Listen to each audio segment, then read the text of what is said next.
I now call the September 6, 2018 Senior Citizens Advisory Board meeting to order. Has this meeting been properly noticed and posted in compliance with the Nevada Open Meeting Law? Yes, it has. Thank you. Would the Deputy City Clerk please call roll? Yes. Chair O'Rear Cameron. Present. Member Yvette Weinstein Hall. Excused. Member Elizabeth Patarata. Present. Member John Bowers. Present. Member Nora Avila. Present. Member John Parasso. Here. Member Robert Marshall. Excused. Thank you. We do have a quorum of 5. Thank you, Deputy City Clerk. Item number 3 on the agenda. Public comment during this portion of the agenda must be limited to matters on the agenda for action.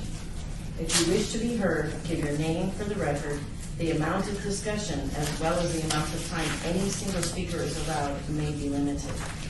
Do you have any public comment at this time? Let the record show there's no public comment. Thank you.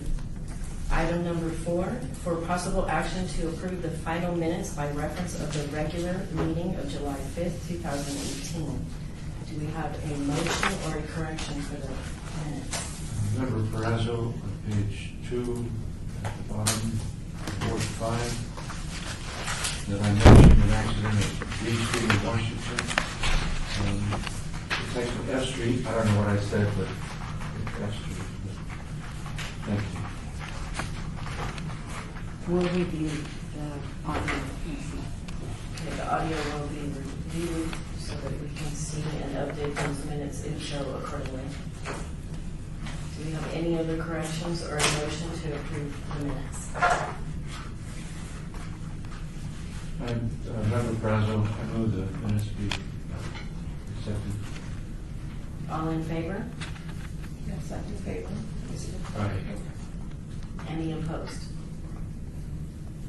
So moved.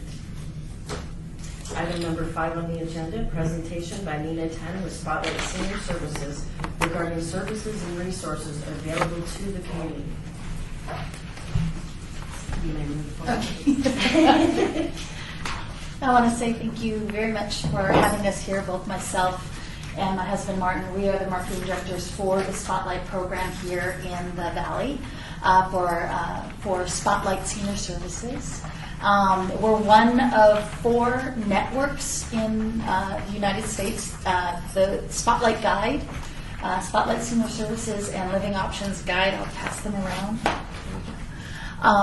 was started in Arizona and brought to Las Vegas 11 years ago. So we've been in the Valley here for the last 11 years, working together with senior industry professionals. Most of them are healthcare, but all nonprofit organizations, city and state agencies that assist seniors, as well as all of the healthcare companies when you're talking about personal health care or personal home care, home health agencies, skilled nursing facilities, the assisted living communities, and memory care facilities as well throughout the Valley. It's a professional network, so we have close to about 375 companies altogether, all of which are vetted. We only allow those that are licensed by the state and followed by the state to be part of our network. And our mission is to enrich the well-being of all the seniors here in the Valley.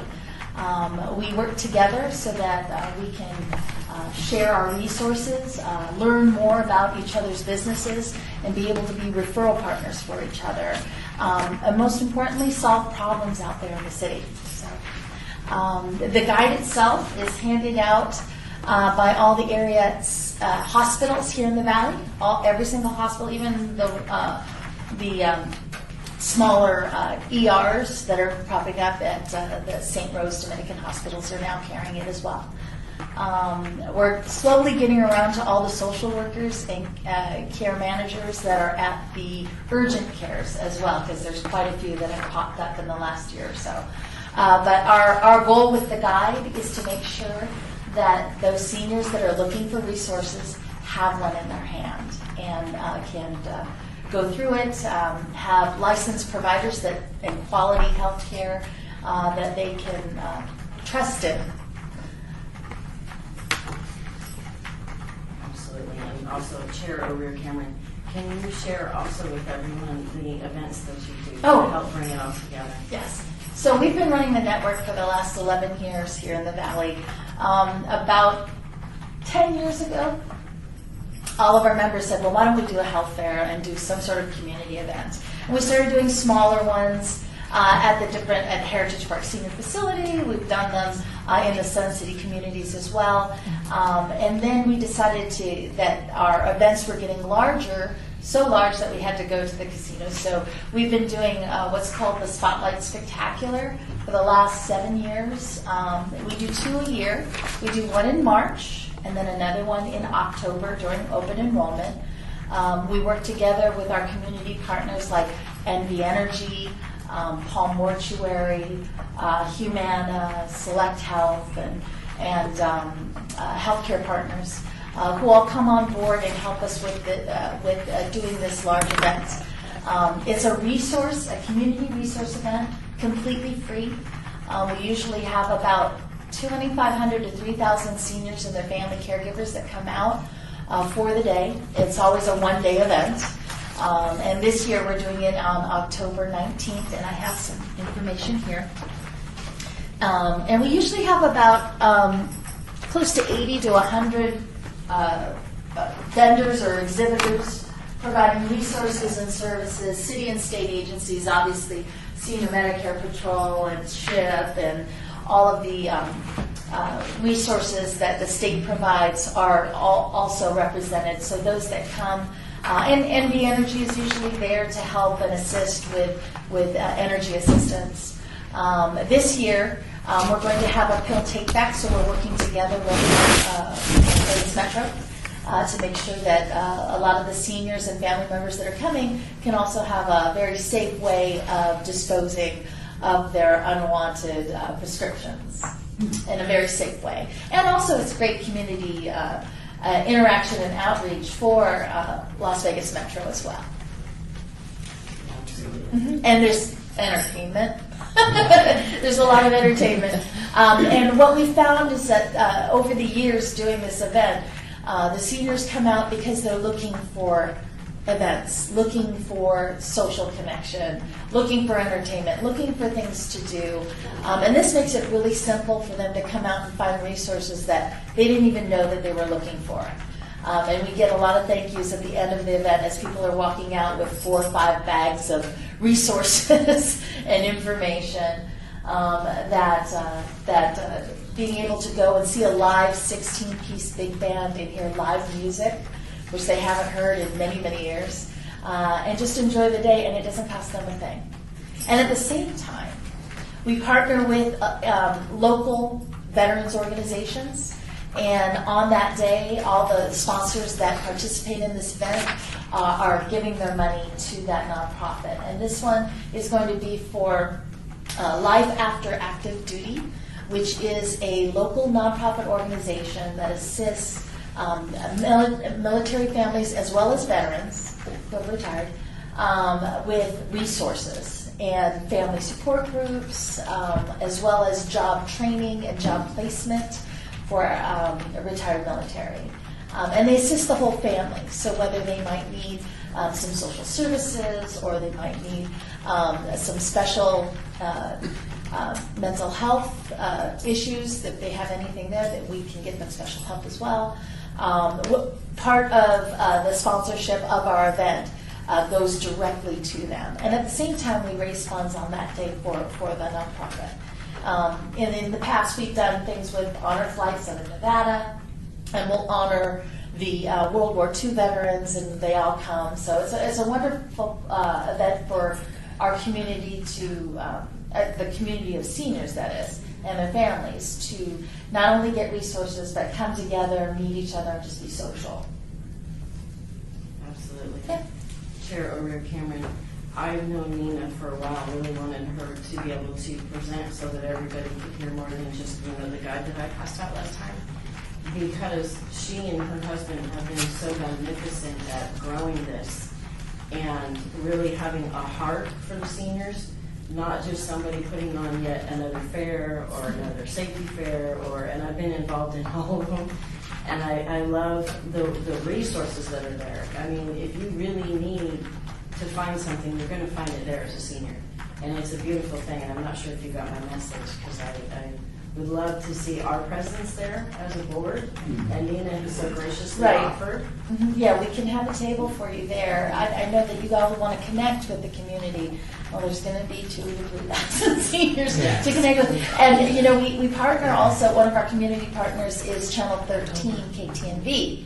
And the last 2 events that they've been with us on this journey with the spectacular, they've realized that they get a lot of comments. Everyone wants to go to Channel 13 and tell them, this is what the problem is with Las Vegas, and they'll tell them exactly what the problem is. So if you want to be there and find out more about the issues that they're dealing with day in, day out, I'm sure you'll find quite a few people that would love to give you their opinion. and that's what it is. It's a safe place for everyone to kind of congregate. Those that are looking for resources get what they need. Those that come for entertainment, they get the social aspect of it. And at the same time, we honor our veterans that day. So it's quite a bit of a mixed pot of locals that come together. And it's interesting, we invite all families. We tell, grandparents to bring their grandchildren. If they've never seen the big band live, they'll love it. And so we often get many generations that come in. And the one thing about this guide, it is handed out at the DRC. So one thing that we found over the years is not only does it apply to seniors, but it applies to adults with disabilities. So families love the guide because in the beginning part of it, we have associations and agencies. So there's quite a broad spectrum of resources that are listed, phone numbers and websites. And the other part of our guide, in the last 2 years, we've developed a mobile app, which makes it even simpler, because you may be having an emergency somewhere, you have your cell phone, but you may not have the guide. And those that download the free app, they can access the guide digitally, as well as link to all of the companies that are listed in here and their websites. So it makes it very handy for someone if they need something right away. Maybe it might be home health care, or maybe it might be, I need to find a skilled nursing facility. They can find all the licensed providers right in one spot. And the list we get from Reno, right off the website, the Nevada State Health and Human Services Healthcare Quality Compliance list. So those that are in compliance with the state are the ones that we list in this guide. Which is a good thing, because there's a lot of companies, Cheryl Cameron, out there who have not been vetted, and that's one of the reasons why I refer to Spotlight a lot, because I know that they're vetted and I can feel good about referring my seniors over. And I'd like to encourage everyone on the board, please make sure that you utilize this resource, and if you're not finding something, I know Nina and Martin are very much open to you, calling them. Yeah. Because it could bring something to their attention that maybe is something they need to get in the guide as well, and it gives them the focus and vice versa. And I know that they do a lot with Helping Hands. They donate their time. They do a lot. So they have a lot of connections. I thought I had connections, but they have connections. So I wanted to make sure that we got them in, and especially with this big event coming up, it really is a great place, because although it's held in one location, these seniors come from all over the valley. And it's just amazing. It's a great time to be able to just be there and let them see that they now have a board that is working for their cause, working for what, we can do to help. We work together with all the area senior communities that have a bus, and we make sure that all their activities directors know that this is a free event, and they put that activity on their calendar, and they come as a group.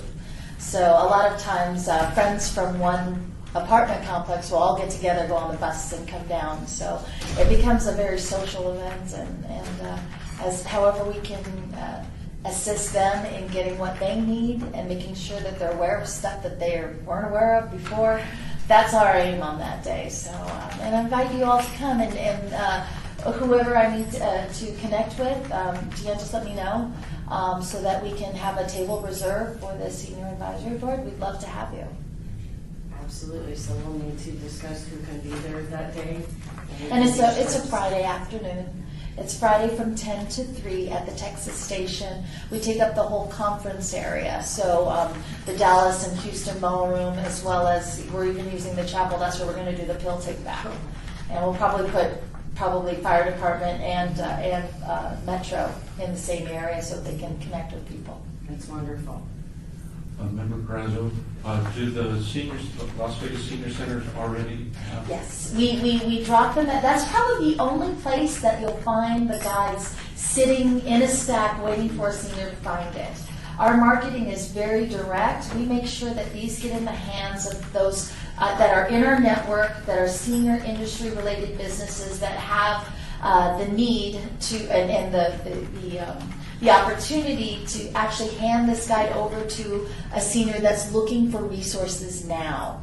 That's the one thing. We don't print a lot of these. We print about 30,000 a year, but because they're handed out at the point of need, they never get wasted. And in fact, they usually hang on to them for more than 2 years before they see that it says, oh yeah, I've had a call from 2009. I'm like, let me get you a new guide.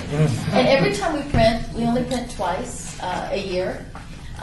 We go through every single phone number, every single address that's in here, whether you're an advertiser or on a list, and we call every one of them to make sure that they're active numbers and the numbers are going to the right people. So we do, one thing that we've learned, especially this year, the list changed a lot on the care homes, the smaller care homes.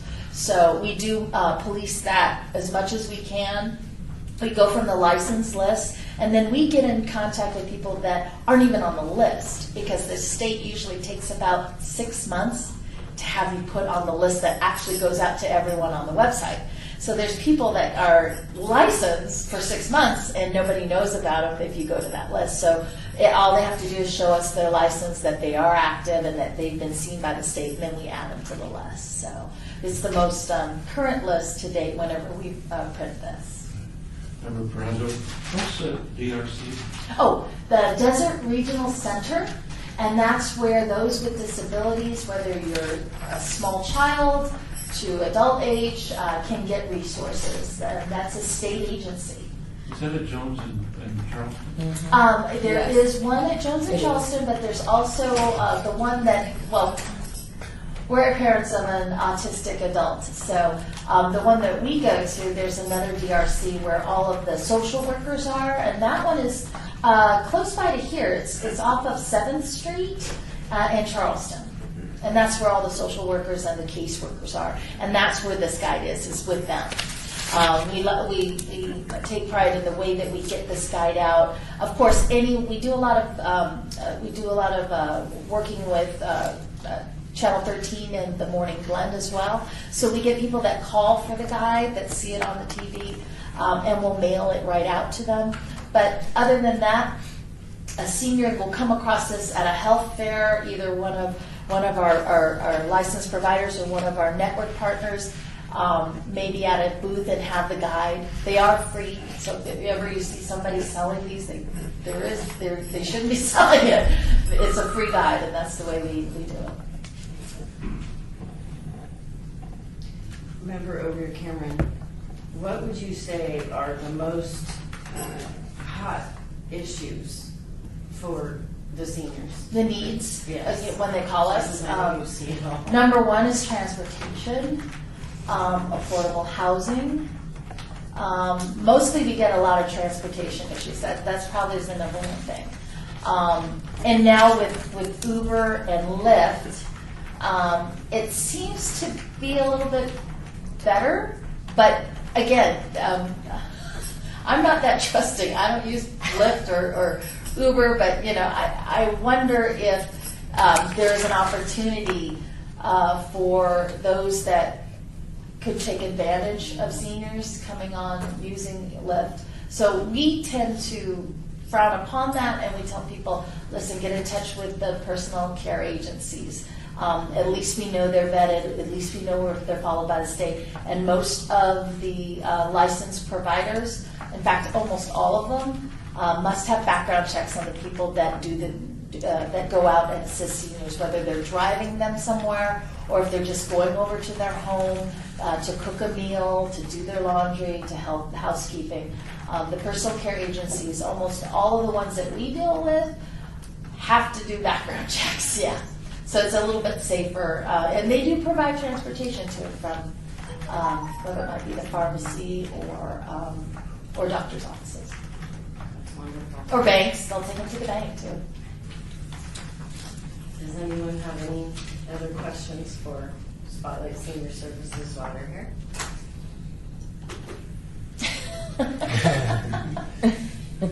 I have a comment. Should I say my name? Martin Whitmire, Marketing Director, Spotlight. I just want to mention, I want to make sure. Okay, you gotta come up. I understand. I want to make sure each and every one of you is at the Spotlight Spectacular. Because in addition to the Bruce Harper Big Band, we have the hardest working man in showbiz. If you have never seen him perform, you got to come down. Come down, have some fun. Free balloons for the kids. Yeah. It really is, remember over here, Cameron, it really is a great event. I've watched it grow over the years, and I just love that not only have the seniors receive such great resources, I myself have. You know, I have a mother that's, a senior, and, well, I mean, I am too, but, and so it's been wonderful for me because rather than having to go out and research these things in this one day, there's all these things right here. The agencies, the companies, everyone that you can talk to get the information and kind of get to know. And for us as a board, we can ask them the questions, so what are you seeing the most? What are you hearing the most? So that we can really start, refining the things that we want to focus on, where we can maybe help in an advisory capacity to help get these things just a little more supported. Because there's so many different agencies in all different directions, and it's a matter of getting it to where it can be more streamlined so that it's a little easier. Because when you're a senior, if you don't have the family members to do all that for you, it's hard. That's overwhelming. It's very overwhelming. So it's nice that they have it in one spot, and especially for us, so we know what's going on when we're getting the questions as a board. So does anybody else have any other questions, comments? So the last one was at Samstown? Is that the one? No, you mean the spectacular? Yeah, spectacular. The last, we do the one in March at the Orleans, and we take up a few different ballrooms. Okay. In the open enrollment time, October, we do it at the Texas Station. And it's interesting because on the last two that we've done, the last 2 years when we've gone to 2 different locations, we used to always do it at the Orleans. We're actually meeting different people. Again, a lot of seniors don't like to drive much. So we had a whole new crowd that we've never seen before when we moved to the Texas Station. So we were kind of wary to move our events, but at the same time we were happy to see that we found a whole another 1,000 people that weren't able to make it to the Orleans. So I think we're going to probably keep it at the Texas Station for the fall from now on. Just we had a great response on the last one, and the more people that we reach, the better. So, yeah. Wonderful. And I gave Deanne some of my business cards. We have to leave, but if any of you need to get in contact with us, if you're looking or assisting a senior and are looking for a certain type of service, feel free to call us. We take calls all day. It's his phone. But I'll answer it sometimes. But yeah, we try to assist all the calls that come in, and if you know someone that needs some guides, have them call us, and we'll bring some guides to them if there's an organization that needs them. Oh, they're also at the Boys and Girls Club at Lead. We just dropped a bunch there. Their social workers started using them as well. Yeah, because they're assisting grandparents that are taking care of their children, which is another. Well, thank you so much. We appreciate it. Thank you. And for giving us your time.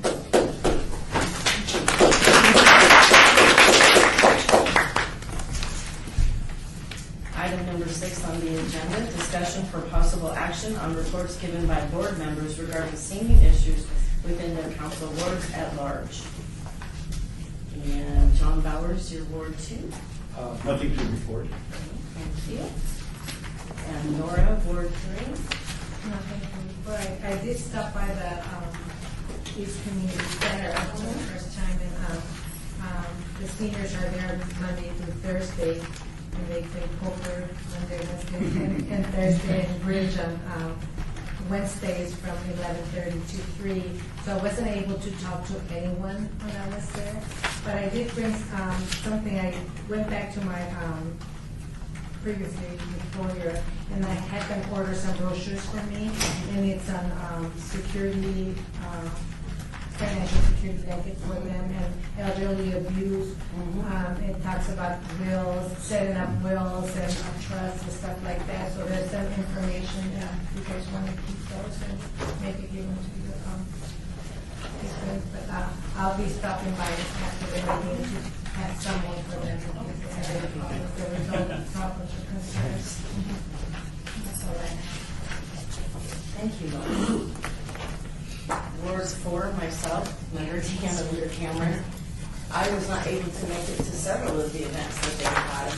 We've had a lot of events in our ward and doing it in conjunction with Ward 6 as well. And they were not senior related, but I've noticed when we go to these ward events that there are seniors and their family members there, so it is great when I get a chance to. We are working on, I'm going to be with councilmen and the liaisons for the Sun City Health Fair coming up, which is always a great success.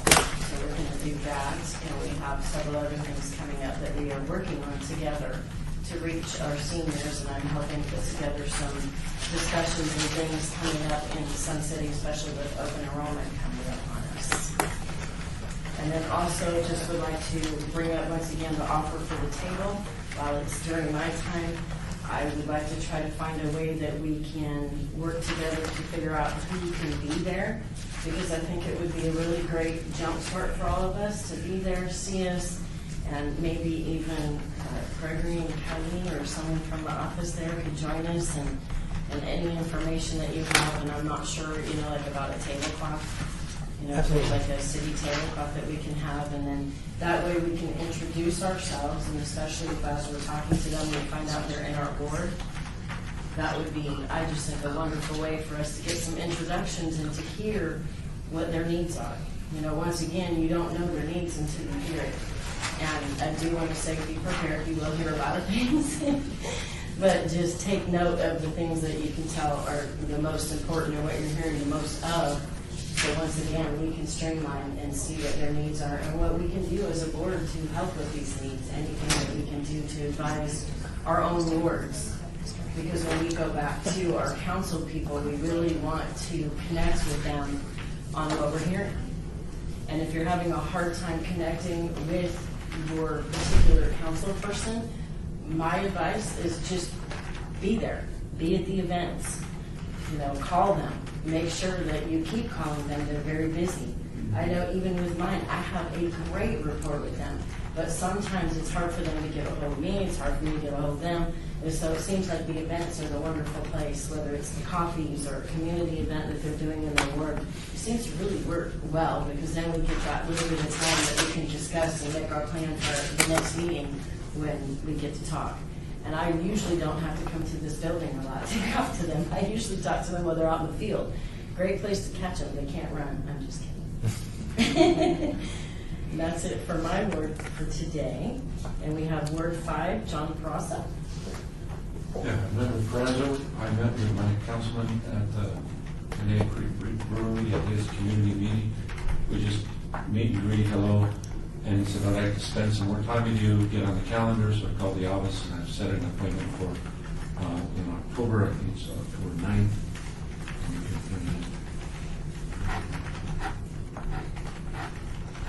Yeah, at 9:30 in the morning, so I'll meet with him before I go to work, and he'll hear from me and I'll hear from him.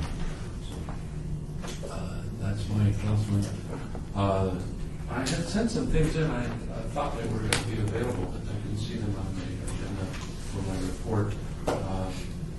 Again, my understanding of the feedback loop that we provide to the city council is pretty much from our advisory board to the city council.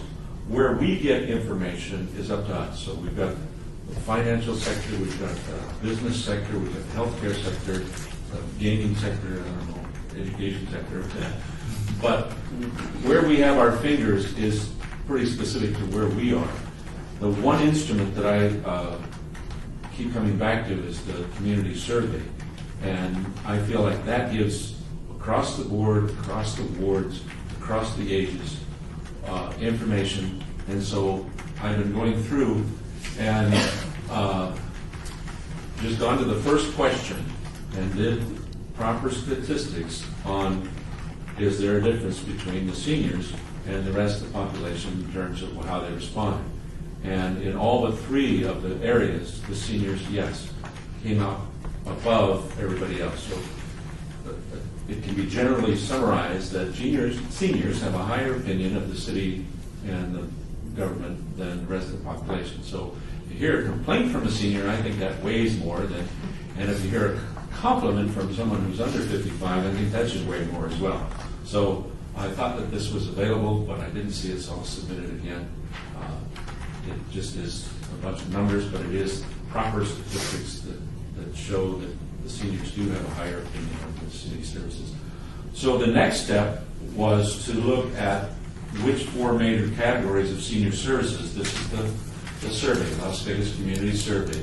Which 4 should receive the most emphasis. And I think I showed this before, but I never did it in a statistical way. This is a chi-square goodness of fit, and where the expected value was everybody else in the population, and the observed value is what the seniors answered.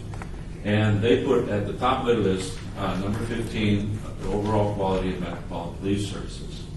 So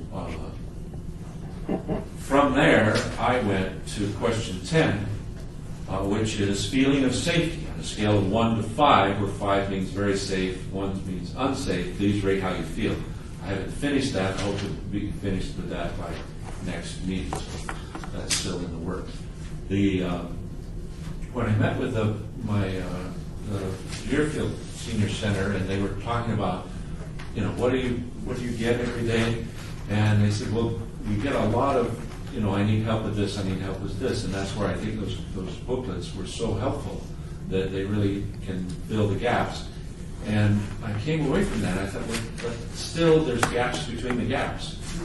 And I thought if we could heal the separation somehow in the culture and the grandparents reaching out and the young people reaching up, that would be a big help. But I don't know how. And then I asked my wife, and she said, well, we're interested in science. NASA launched the solar probe last month, and it's going to go the closest to the sun. Now, 60 years NASA has been working on the solar system and this and that. And this is the one thing that they have not been able to accomplish in the 60 years until now. We finally have the technology, and next month we're going to fly by Venus. And so I thought it might be fun to have an informal social media thing. Say hi as we fly by, and put something on social media, waving or saluting or whatever you want to do, something. So I'm going to see if I can't work with NASA or something and see if I have an informal where you could tag it with hashtag SolarProbe and then glean the people who are active in a geographic sense. Now, I don't know how to do this, but I think it's possible. And I regret saying at the beginning when I first came on this board that Facebook wasn't useful with seniors, and I think it's quite the opposite. Councilman, D Street. And when I said Washington and D Street, it's a byword. And I think it got lodged in my brain that that's where all the trouble is in the west side. Anything, my coworkers, oh yeah, that's where the crackheads and the hoes are. And I walk by there. I take the bus home, I walk the extra half miles, I get a couple of points on my pedometer. And I see it at 8 p.m., and I don't see what they see. I see a beautiful neighborhood, quiet, peaceful.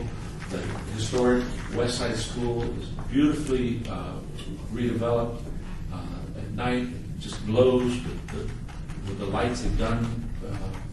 And at daytime, it's wonderful. The neighbor across the street has redone their facade and their paint. It's the same color. And they've redone their fence. The Ethel Pearson Park in the third quarter lost a tree, but cottonwoods or poplars, they only last so long. And it's a beautiful intersection, and I hate to have an image in my mind that that's where the problems are. So I'm wondering, I'd like to make a motion for the city council to recommend, or how they move ahead. They've got, the streets are A, B, C, D, E, F, and they've got other names proposed on the signs for these streets. Maya Angelou, Medgar Evers, Aletha Gibson, and I'm wondering if the city council could take another step. If they have to limit it to Bonanza to Washington, it would be at least a little bit. I know that's a big step, but it would help. Well, me included, people change their mind. Oh yeah, the alphabet streets, that's where the trouble is. It's not. It's really not. So, in form of a motion, I would like to move that the city consider the next step in the renaming of the streets from A to M after notable African American leaders. So that would be under our later category discussions regarding the topics of future agenda items, correct? It has to do with my ward. Yeah. I mean, to be able to make a motion to them. Oh, well, I was wondering about that. Yeah. John Bowers, Ward 2. I want to second that motion. And I'm the newbie on the board, still on a steep learning curve. But I've been wondering about the loop that we're talking about here. In the 6 months or so I've been here, what sort of advice has gone from this board to City Council? And so I see this as a kind of trial balloon. If we move forward with this, a specific piece of advice goes forward to City Council, and let's say if we close the loop and it comes back.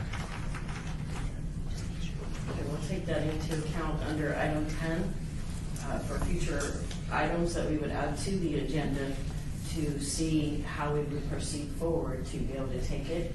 And of course, anything that we proceed forward with, member over your county, we would want to make sure that we are putting it in the context of seniors, because that is what our board is, a senior advisory board. Mm-hmm. So as we move forward to put it as an agenda item is something that we might want to move forward with, then we would want to make sure that the verbiage and everything, tied to it is for our seniors, because that's what our advisory capacity is.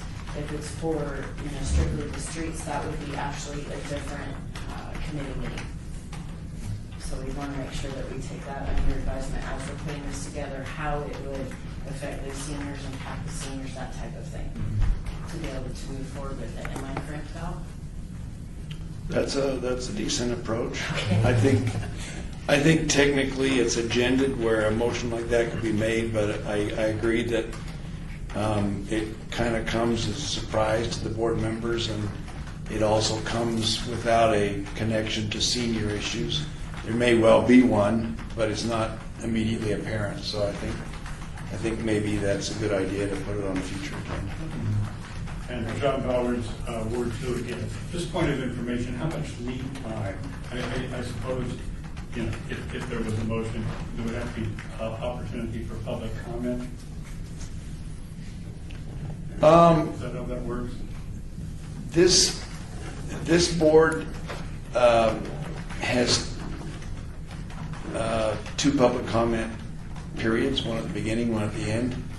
That's what boards do when they don't necessarily desire or care about public comment on individual items.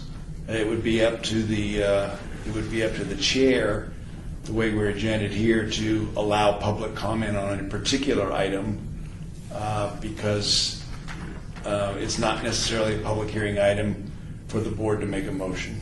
Could be, but it doesn't have to be. And because there's both a public comment at the beginning and at the end, there's no requirement that each individual item have a public comment aspect to it. And John Bowers, Ward 2 again. Again, just for a point of information, helping get me up to speed. In the last 6 months, has there been an advisory item that has gone up to the city council from this board? Member Rick Cameron, no, not at this time. What we have been doing is, because the board has kind of reconvened after being, for lack of better words, non-existent for a while, what we're doing is getting all the positions filled and then getting everybody the training and the strategy, which we had some of those sessions, which was wonderful, thank you, by the way, so that we can kind of see where we need to be putting our efforts. And the main thing we need to do first and foremost is be more involved with our wards as much as possible. Because if we are going to go before the council, that would be myself and Yvette, with anything that we come off of this board, we want to make sure that we do so with full knowledge of what we have behind it. And that's why my suggestion was to put this on a future agenda item so that we can address it in the sense of seniors. Because if it's not a senior item and we're going as a senior advisory board, it doesn't really kind of fit the mold of what our board does. But that's exactly what we would like to do, is make sure that we're getting more of this information, getting the presentations, getting the resources, making sure we have our quorum each month so that we can get to the business of this so that we can present to the city council. Now what's interesting and what I'm finding is I go to my ward and whatever I'm addressing, they address it with me right away, which is kind of nice because if you have that going on with each of your wards, then we're already solving some of it right there.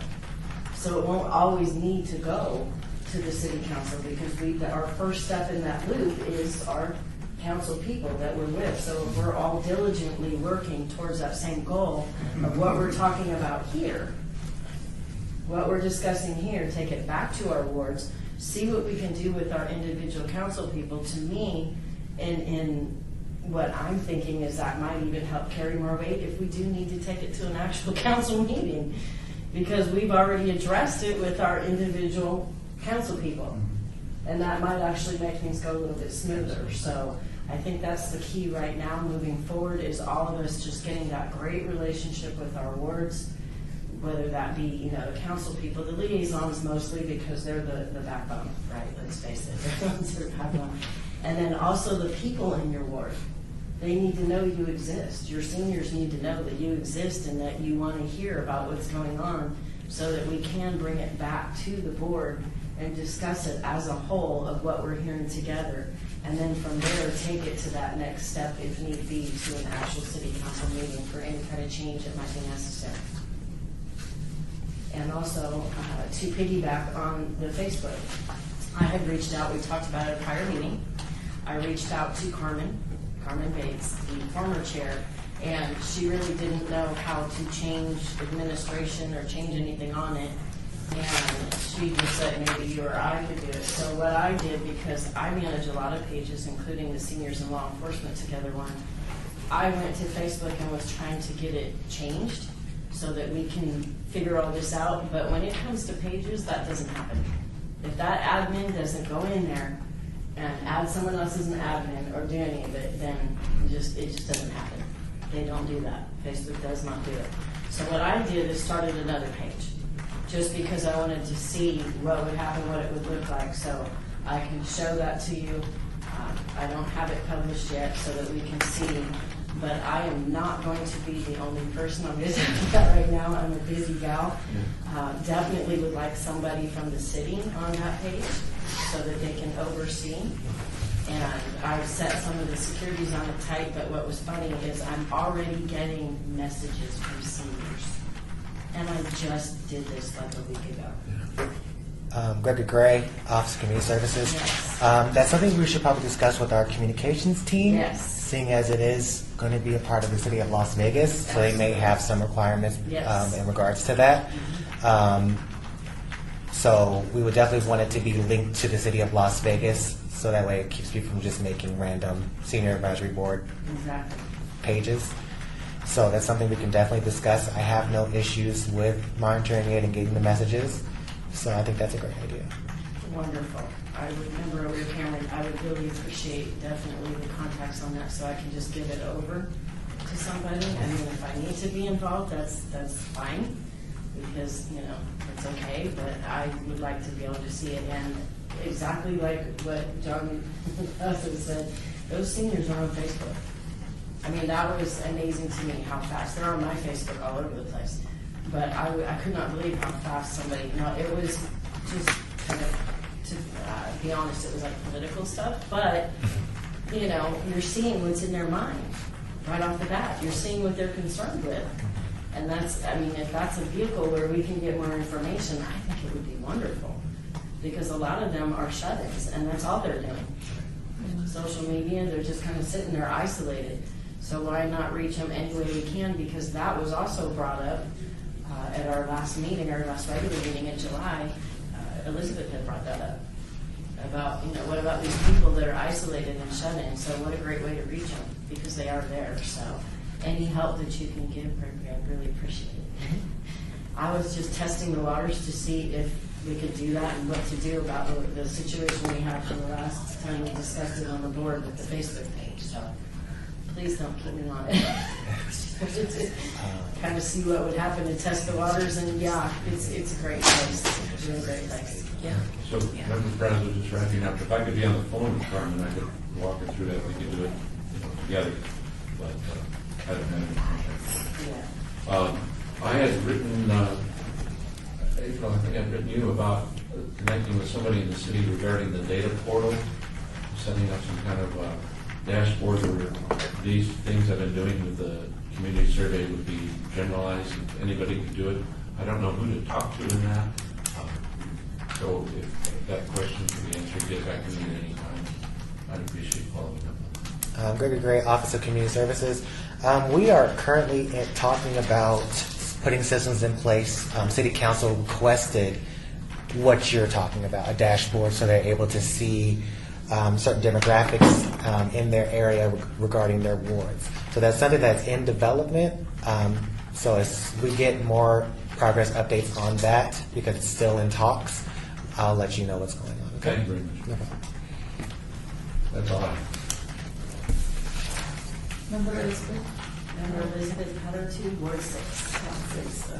Elizabeth here. I had the opportunity to meet with Councilwoman Michelle Fiore, and she said there is not any major problem. Only concern seniors as the transportation. And I said, she said it would be nice if we have a conversation with RTC. I said there is a programs available for the seniors, how to get into them and reaching out for them. She said she will next lunch with the seniors at the center. She will invite us, or I can be there so they can come and meet us if they can bring some of their issues to us. That is the only concern they have. She said otherwise there is no problem in Ward 6. That's good. Wonderful. Member Over Cameron, to piggyback on that, I don't know how long ago this was, it's probably almost a year ago, did have a meeting with RTC that my councilman Starbucks Anthony had set up and had discussed with them at length these transportation issues that we're having. And of course, they showed me from their side all of the different challenges, and there had been some recent changes. And of course, the biggest challenge always goes back to funding. And that was the issue that they were having when they had to take out some routes and they were trying to add routes. So it always does go back to funding, but we definitely need to make it known as a board. And I know that Councilman Anthony does have a great rapport with them, and when they're not returning my calls, he gets in there and makes sure that they return my calls and everything. So it's something that we're working on, but as a board, I definitely think that that's something that we need to find a way to figure all this out, because transportation is huge. Without their transportation, they sit home growing old faster, not knowing about the resources we're all talking about that are out there, and it's kind of sad. So, absolutely, thank you so much for that. One more thing we were discussing, discussing about it's possible to have adult daycare centers in different parts of the cities. The adults, seniors who is staying home, not very healthy, they need a little bit of attention, but at the same time, family will be home in the evening, just like a daycare center for children. These people can be transported to the facility, give them some supervision, maybe a little entertainment or some meal or supervising their medications so the family members can pick them back in the evening time, so they won't feel isolated or thrown into nursing home.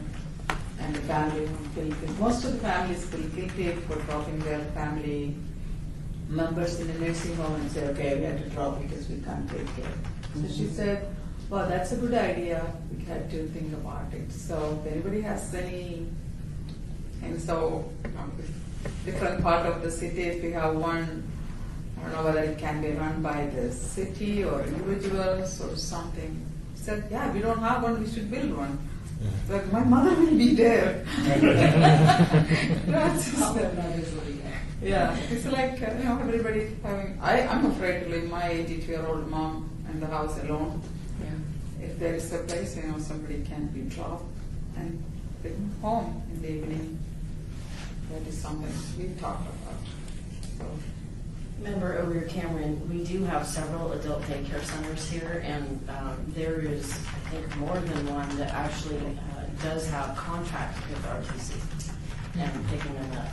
And the problem that has come from that is the amount of money that they were getting, which was just a small amount to kind of help with gas, things like that, actually got lowered. So once again, it goes back to funding, and that's been kind of the problem because they did go out and pick them up. I used to see the vans from all the different ones on the road much more often. So yes, that's another thing is going back to how we can encourage people to do it. I do have a industry friend who was looking to open an adult daycare center for that reason, because we need more of them. And because of all the red tape and all the different things that she was going through, she chose to go to a different type of business in the industry. And that kind of put up a red flag to me, because I'm thinking it's difficult for people to start businesses that our seniors need. Maybe we should just kind of talk to our board council people about that as well. Any information that they might know, to help out with that. I think that's wonderful that the conversation went that direction, because it is so necessary. We do need to get them out of the house, get them more active, but once again, they have to get there. So it goes back to transportation, and a lot of these adult daycares, they do have their buses, but once again, they only go in a certain area that's going to be near them, and they have to have their funding as well to be able to do the transportation. So, but definitely, if you know of somebody in your area, it's a good conversation starter with your liaisons and see what they might know and what calls they might have received. I love it. Is that all for your report? Yeah, I forgot about that. I know, I'm like, that's good. Thank you, Elizabeth. Item on the agenda number 8, report by Gregory Gray, Community Program Technician, Office of Community Services regarding senior issues directed. I believe we're on number 7. Oh, we're on number 7? Yes. Number 7. Oh, I'm sorry. Item number 7, discussion regarding the transition of the Senior Citizens Advisory Board from the Department of Parks and Recreation to the Office of Community Services. So, April D. Giovanni, Parks and Recreation. We, after some multiple conversations, and with having Gregory and Kelly coming in here, your issues that you guys discuss, the community issues, the senior issues, and everything that goes on here that you guys talk about really falls in the realm of community services. We have a very small part with that, with our community centers and how we connect to them, but not in the way that these guys can help you. And we really felt that we were doing you guys a disservice by not being able to support you in the best way that you guys should have it. So we talked with our bosses, and our bosses agreed, and we're now transferring the responsibility of what Kelly and I used to do over to Kelly and Gregory. So they will be your main contacts. Gregory will be pretty much taking the place of me, and Kelly taking the place of Kelly. Another Kelly. Sorry, So that's easy. different spelling though. So you'll receive all your notifications from Gregory, all of your requests for forums, things like that. Just like what you've received from me, you'll receive it from Gregory. He'll set up, like you guys are your future agenda items and things like that. Kelly and I, or sometimes maybe just me, will come down probably about once every 3 months to go over some of the new stuff that's going on within our community centers for your senior centers. Okay? Any questions? We miss you. No, you'll still see me. I'll be here like every couple of months. So I'll miss you guys too. But yeah, and of course, I'm here to support them for any kind of questions or things until they can get their feet and hold on stuff. But they're really smart, so I'll pick you guys up just like that. Remember over Cameron, so basically then like what I've been doing with you for the different presentations and the people coming in from the industry, I just give that information to you. Yep. And we can get them on the agenda. So everything's just exactly the same, just new faces. Yes. I really like the idea myself, because it does sound like, after we were introduced to Gregory and he was getting the exact calls of the things that we're hearing. So I think it's a good fit so that we're all on the same page. Any other comments or? Great idea, Member Brazel. Item number 8. Report by Gregory Gray, Community Programs Technician, Office of Community Services regarding senior issues directed to the Office of Community Services. Okay, so we've seen, with Office of Community Services for the past year, I just finished my first year here with the city, and we're seeing changing dynamics with our senior community. The culture and the landscape of Las Vegas is changing, and it is affecting our seniors. We are experiencing an increase in senior homelessness and at-risk homelessness. They have been staying in apartments for 10, 13 years, and now they're experiencing rent increases that they cannot afford and a lack of affordable housing. So it is an ongoing issue. Transportation and housing is a big factor when it comes to our seniors, and we're doing our best to try to address those. Nevada 211 has been a great help with us as far as helping us get transportation for our seniors. We've been dealing with a lot of senior issues, and we're starting to realize that a lot of those senior issues aren't necessarily covered by services or resources. Usually it just takes a human connection. So we've also realized that some seniors are refusing services out of fear, that they'll be put into a home, put into a group home, and that they're going to be lost or forgotten. So that is a big barrier that we're facing. We also are facing seniors that are taking advantage of the systems that are already set in place. We had a call yesterday that took about 5 hours, and we had a senior that was concerned about her living situation. She was renting a room from a gentleman, and she had been staying with him for the past 3 years, and he asked her to leave. And she is physically disabled. She's going to physical therapy. She's only receiving a set amount of money a month. And we were scrambling. It was appointed by council. Councilwoman Tarkanian had reached out to my director and asked us to look into this. So we were scrambling trying to find services and housing for her, only to find out that she had been continuing this process since 2012. So that was a major concern for us as well as council, because it's like we have put hours and contacted services to help her, only to realize that she had already taken advantage of those services and refused to use them. So that just gives an idea of the landscape that we're working with. We're not always dealing with seniors that need help. We're also dealing with seniors that are just doing it for shits and giggles, excuse my language. So that's what we are dealing with. Sometimes it's just, when it comes to senior issues, it's just making that extra step for them. I had a senior call, and she said, I just need a deep cleaning. I have an infection, and if I just get a deep cleaning, they're charging me $600. I'm on Humana. I don't know what to do. And so I was like, well, let me have your member ID. I'll look up Humana for you. Found her provider, and she made an appointment. She's getting taken care of. So sometimes it's just going above and beyond, just like, oh, well, just call this number and they'll take care of you. It's just like, even when I called the provider, I was like, hello, my name is Gregory. I'm with the City of Las Vegas. I have a senior in need of dental care. She says she has an infection. She needs a root canal, but she's saying she only needs a deep cleaning. And they were like, oh, no, send her our way.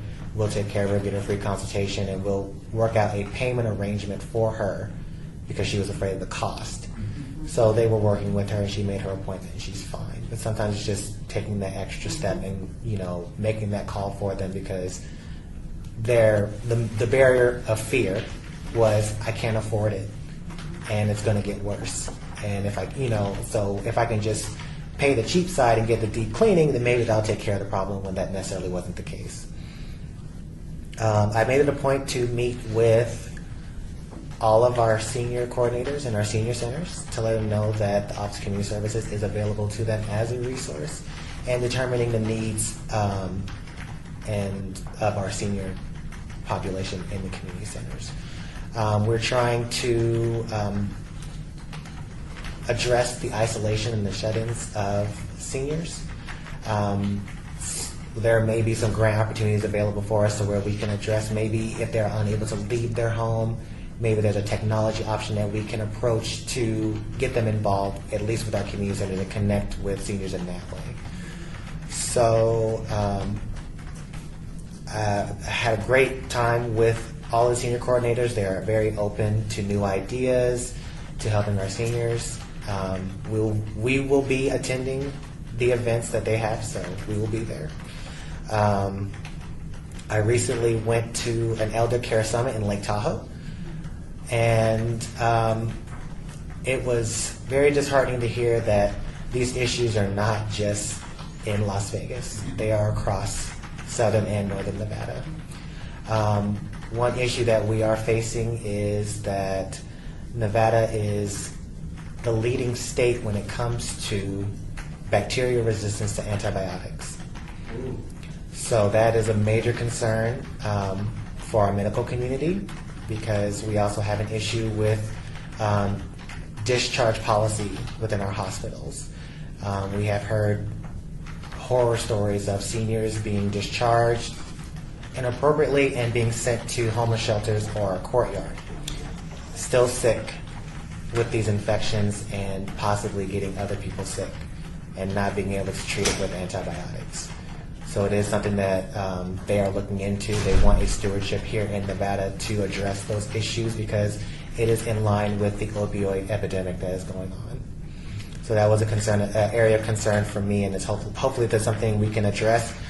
Kelly and I are also a part of the discharge working group through Clark County Social Services, so we will be bringing this up when we meet with them next month. Mm-hmm.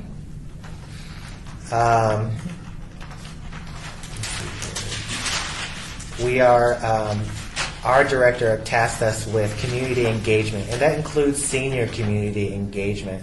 So we will be at the Spotlight Spectacular. We would love for you guys to be there.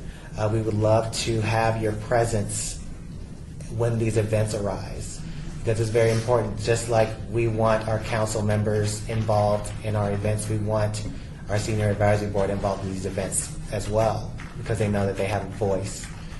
So if you can make it, that would be great. Even if it's just one of you, that would be great as well. So just please keep that in mind. Historic West Side. You mentioned changing the names.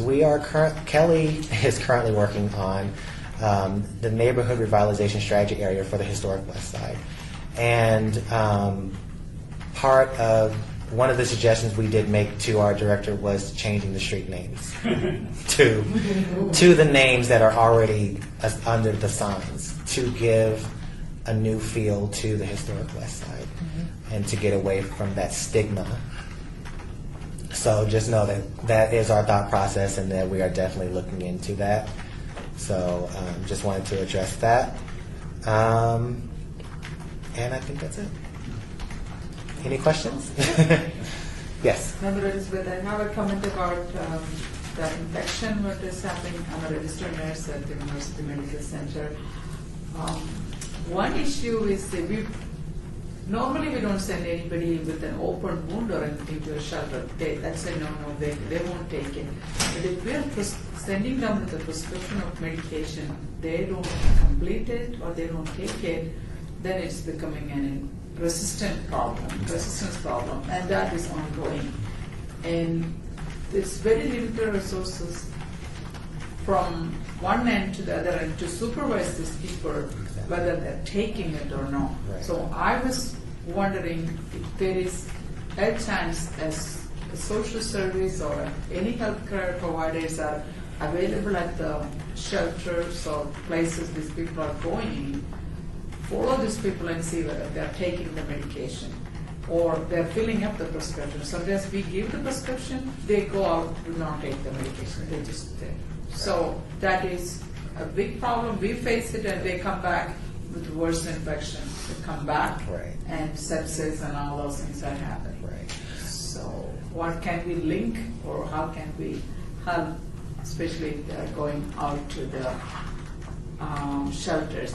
People who are going to the home, most of the people are eligible for some follow-up by the home health agencies, or a minimum or insurance will cover it. But are they getting it or taking advantage of it? That is education for seniors, medical services and availability will help. So maybe that is something on the open enrollment we can discuss and talk to. Right. Gregory Gray, Office of Community Services. That's why we need a stewardship. The gentleman that was presenting was mainly concerned with urgent care and other doctors that are prescribing 30-day prescriptions for antibiotics. That is concern that he's addressed. It's almost along the lines of pain management, where it's just like, and it also comes to proper disposal of antibiotics and not just giving them to other people. Like, oh, you were sick, here, take this. Yeah. I took it and I was fine in 3 days. Like, it's just trying to get away from that culture. So it's definitely a culture change in our medical community. Member O'Leary Cameron, discharge is a big issue here, very big issue. Being in this industry for a very long time, with seniors and with medical, we have some issues. We have some big issues. And that's something that I definitely want to be able to talk with both of you about because I see it. And I have some connections where I turn some things in. Because what happens is, yes, we have some things in place like anti-stark and all these different things, but there is still inducing of services going to certain people when they're being discharged. Right. No matter what anybody says, it's happening. I'm with these seniors in their homes. They're telling me, I wanted this one. They said I had to do this one. I've been at bedsides with people who are getting ready to cross over. And they're coming to me, the family, and saying, well, these are the options they're giving me. Can't I go to another one? And I always refer them back to what their insurance, because that's the number one thing. And then make sure that you look at, all the choices. And what's happening is they're giving choices of maybe a handful when there's a lot more choices. Right. And so I see a lot of this. And when I heard you say something about being involved in that discharge, I wanted to make sure I bring that up because with seniors, they just like we're discussing, that it's such a different culture that they don't necessarily comprehend what's being given to them. And even though they're being given directives, they need to hear them every day. Some of them could be in an early stage, memory care. Nobody knows it yet. Not to mention just the process of aging. If you're behind doors in isolation, your memory goes, your muscles go. Everything becomes more difficult. And that's why they get into that fear, because it's just the fact that they have to get dressed and go somewhere is fearful for them. And I hear this all the time, and I think that what you're talking about, I want to throw a party right now because I know that my city is addressing this. And after 20 years being in this industry, it's been very difficult for me to watch different things not happening. Because when we look at our demographics, thanks to John, who always brings such wonderful information, and if you talk to your own ward people, they usually have their demographics, you can see that not only do we have a lot of seniors in Las Vegas, we have a lot of up and coming going to be seniors in Las Vegas. And age is no respecter of persons as far as when these ailments are going to come on. It could be when they're 50, it could be when they're 80.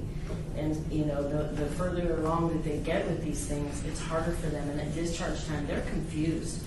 They just want to hurry up and get home. And I see it all the time, what you're saying about seniors just passing out their meds. I've had them offer me medication. I'm like, I don't even need it. It's like candy or something, And so I think, like you're saying, and I love that they did Spotlight chose to do the pill take back. And I see my councilman does that, actually. And I encourage maybe bring that up with your council people if they're not already doing it. Because then they feel like, oh, I'm giving them back. Or, it makes an excitement just for something to do, but they don't realize how important it is. So I think just community education is going to be a huge factor. But helping people through the process. And like Elizabeth said, if they do get discharged to these places, is there someone in place? Because you can tell them what to do with the medications, you can write it out for them, you can do all these things, but if they're not coherent the next day, or if it's a medication that makes them not so coherent, things happen. So I think it's wonderful that you're addressing that, and I really want to see the discharge process really looked into. Because I see and know some things that I honestly don't want to know. But I know them, and so I need to have a place to be able to give them, or maybe it will be taken a step further so we can have their safety. I'm excited. I'm very excited about the switch over. We love you, though. I know. Because obviously he's getting all the calls. The same kind that I did all the time, so can I just have him call? No, can I have him call you? I think it's wonderful, and we're just so happy that I know personally, and I'm sure I speak for the board, that we feel so wonderful that you took the initiative yourself. That this was not something that was assigned to you, that you said, I'm getting these calls and I want to do it, and Kelly, look forward to us being able to get to know you more and working with the two of you so that we all know how we can make this city better for seniors. There's just so much. So thank you. Thank you so much. Any other comments or questions, suggestions?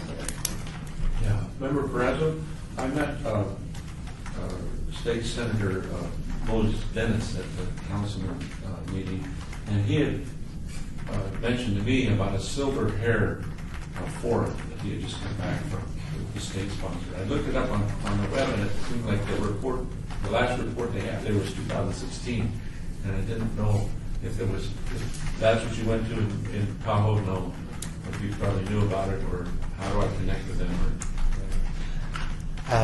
Gregory Office of Community Services. I learned about the summit through the geriatric series provided by UNR.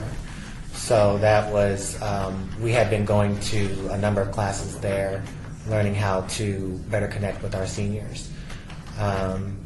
So that's how I learned about it, and I was fortunate enough to be able to go. So I was very excited to go, and I met a number of people that experienced the same issues that we experienced. So that was it was an eye-opening experience for me.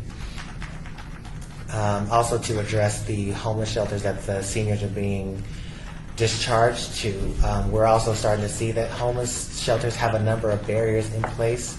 So if they have to remind someone to take their medicine, or if they have to take care of a senior, they'll refuse to take them. So that's another issue that we are facing as well, is that homeless shelters don't want to take on the extra responsibility if they don't have to. And they can set their own policy and procedures.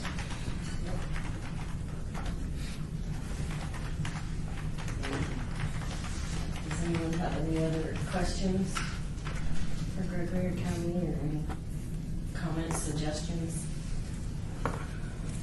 Member Peraza, Gregory, do you know how many people are signed up with the city membership card? of the daily uses of the different sites, or where do I get that information? Gregory Gray, Office of Community Services. I do not. No. April? April DiGiovanni, Parks and Recreation. We have a database that has all the members' information, address, names, if it's they have children, how many children, if those children attend the camp, something like that. I don't know that we've ever specifically pulled reports on how many total seniors we have that are members of each senior center, and at how many times they frequent the centers. I'm sure it's something that we can pull. If you want to send me an email just with all the specifics of what you're looking for, I'll see what I can get.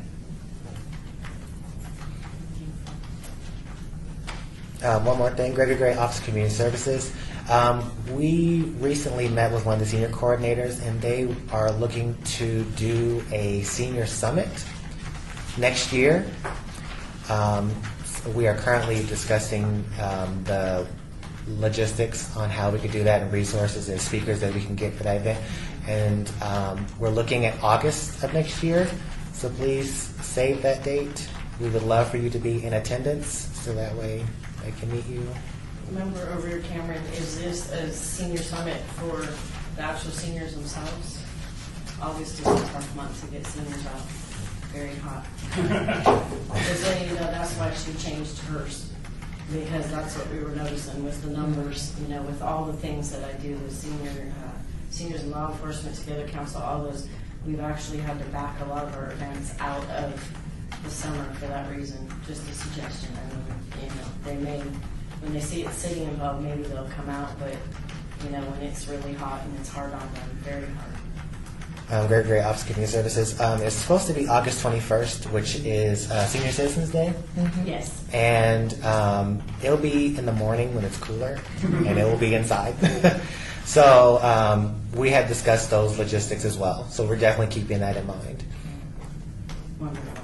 Remember over here, Cameron, I think that's fantastic. It was just a suggestion because of what I've seen with them, but I think being city involved and having it on the senior day maybe will help. Yeah.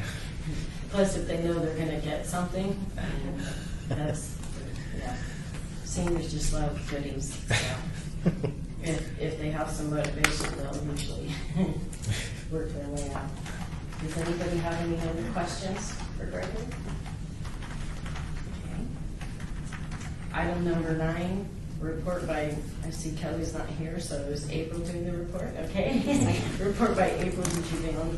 I can not say it right. DiGiovanni. Giovanni. With the Parks and Recreation Department regarding upcoming department activities. April DiGiovanni, Parks and Recreation. So just to kind of give you guys a brief update on our department, Tim Hacker, our director, was promoted to being Chief of Public Safety.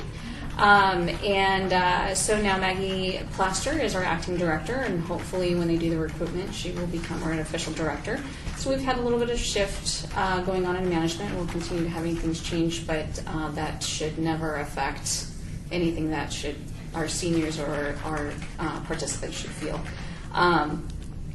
Kelly, not this Kelly, and Captain Thomas Gibson, their director of Community Services, actually met with our IT department to discuss the possibilities of having one of the autonomous driverless vehicles kind of make a route around Las Vegas Senior Center, Dula Gym, and the municipal pool area. The vehicle is only able to travel in a half-mile radius, but there's several housing complexes and veterans housing areas that might be able to take advantage of that system. And with it being a short distance, it might be helpful to get them from there to the senior center or to the Dula Gym and pool if needed. Nothing is 100% yet based on the information Kelly gave me, but it's in the works. It's they're talking about it, and there might be some grant money in the future that can cover the vehicle as well. So that might be coming out, so keep an eye out for that. And if we have any more updates on that, we'll definitely let you guys know, or let Gregory and Kelly know. I have the fall edition, Beyond the Dam, which has lots of fun stuff for the holidays. The seniors here always do stuff, like Thanksgiving, Christmas, New Year's Eve. activities kind of stuff, which I think is going to be important for your seniors that maybe don't have family here in town. So something to get them out of the house and keep them active. All right. And that's all that I have for you. Thank you. Thank you. Item number 10, discussion regarding topics for future agenda items by the board. Comments made during this portion of the agenda by individual members shall refer solely to proposals for future agenda items, and any discussion shall be limited to whether or not such proposed items are within the purview of the board, and or whether such proposed items shall be placed on a future agenda. No discussion regarding the substance of any such proposed topic shall occur, and no action shall be taken. Does anyone on the board have any suggested future agenda items? Member Perazzo, I consider my motion accomplished with the information Greg and Kelly brought back. So I dropped that. We don't need to pursue that. I would like to join any transportation discussion with communication discussion, and perhaps an increase in communication or some kind of technology would suffice for the transportation. Sometimes there's no substitute for transportation, but if there would be an increase in the way or development of communication that would suffice, that at least it would be part of the discussion and part of the solution. So to sum it up, you would like a proposed agenda item on, If there was a discussion of transportation, I'm requesting that it also include communication. Those two are, we talked about, well, we've never talked about electromagnetism, but we discovered that they're related, and I'm proposing that they are related.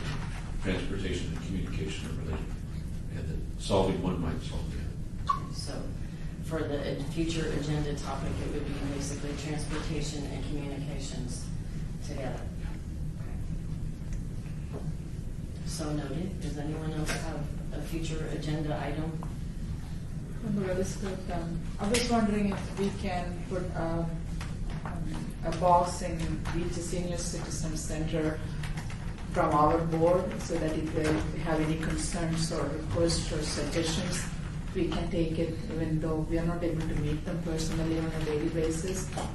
We can go there on a weekly basis and collect that and call the person and address them or bring it to the board.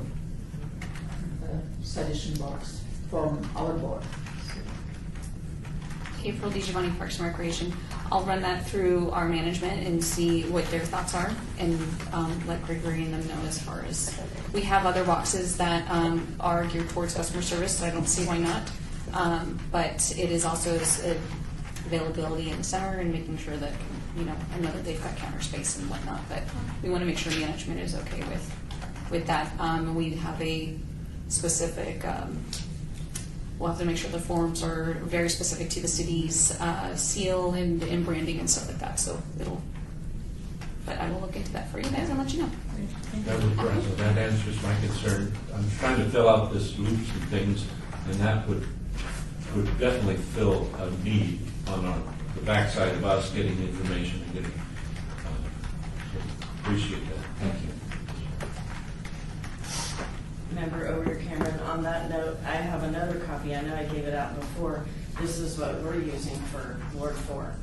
And the liaisons did it, not me. That's why it already has the seal and everything on it. So this was something that maybe we can have out at the Spotlight Spectacular just to get the feedback. It's wonderful because it just shows them the different areas, and then they can give their feedback on the back and if they want to give their information.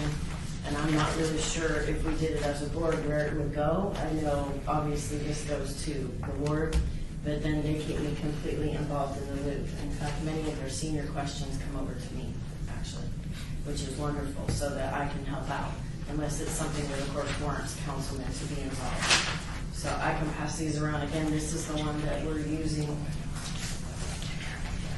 and that the liaisons have made up, and then if you would like, as far as, a board, we can come up with something similar, the same, whatever suggestions. I would like to request that we put that on the future agenda items as to having a feedback form for whenever we're at events. And if we're doing events with the Office of Community Services, they probably might have their own, or we can adopt it together. And I love the suggestion of putting a box out, or if their box, the customer service, I don't know what type of questions they have on there. It can even be a matter of just changing up the questions. Yeah. And then they get all the feedback and then let us know, accordingly, what are their top issues. And then once again, we're finding out the top issues and streamlining it so that we're not having to do a double duty. Maybe we can just utilize what they already have with just some changes of questions. I don't know. I remember, President, amen. Second motion. Just kind of getting some feedback first, for us to be able to be effective, we need to know. And I have to be honest, working with seniors all the time, I kind of like having them put it on paper and not necessarily in my ears all the time. So it really is kind of nice. And then you can actually see the top ones and you can, divide them however it is. And then it kind of lets us know in our ward what our biggest concerns are, because all of us have, different words. I know our two work together pretty closely, and as well as ours, as far as the west side. So it's kind of nice because then we can get together and see what's going on, just literally west side, far west side, I guess I should say. When we're at our things, of course, not outside of the board. But I just wanted to pass it around again and see if we can just put it as a future agenda item if we want to do something like this, or adopt the same one, adopt something different, review it, until the next time we meet, so that we can just kind of start getting that survey out there to people and see what they have for us as far as the things. We did make it so that it has some positive on it too, just so if you look at that, what's working well in our community, you'll notice that's first. That was Sally. I loved the way she did that. So that way, we're kind of getting the good first before we start talking about the improvement. See if there's anything they like first so that we can run with that. Does anyone have any other future agenda items that they would like to propose at this time? Item number 11, citizens participation. Public comment during this portion of the agenda must be limited to matters within the jurisdiction of this board. No subject may be acted upon by the board unless that subject is on the agenda and is scheduled for action. If you wish to be heard, give your name for the record, the amount of discussion on any single subject, as well as the amount of time any single speaker is allowed may be limited. And at this particular moment, we do not have any public comment. Our next meeting is October 4th, 2018 at 1 p.m. We are now adjourned.